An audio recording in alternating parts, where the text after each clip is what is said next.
الصلاة على سيدنا محمد صلى الله عليه وسلم. قصتنا اليوم بعنوان الأم التي دفنت رضيعها في الصحراء خوفا من زوجها. في قرية بعيدة كانت هناك امرأة اسمها فاطمة.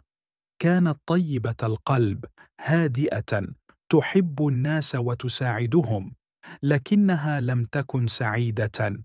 زوجها حازم بن رافع كان قاسيا لا يعرف الرحمة.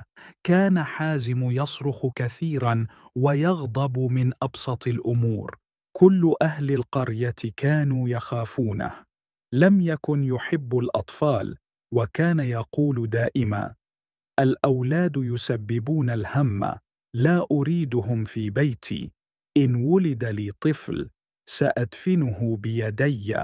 فاطمة كانت تحلم أن تكون أماً، وذات يوم شعرت أنها حامل. وضعت يدها على بطنها ودمعت عيناها.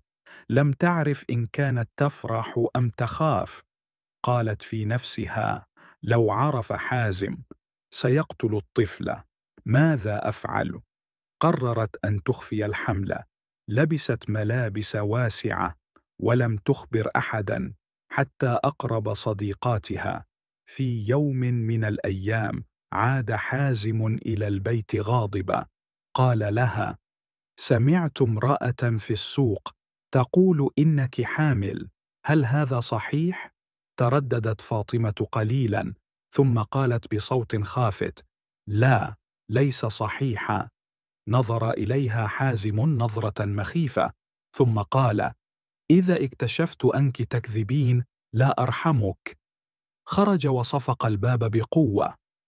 فاطمة جلست تبكي بصوت خافت، ووضعت يدها على بطنها وهمست: لا تخف يا صغيري، سأحميك.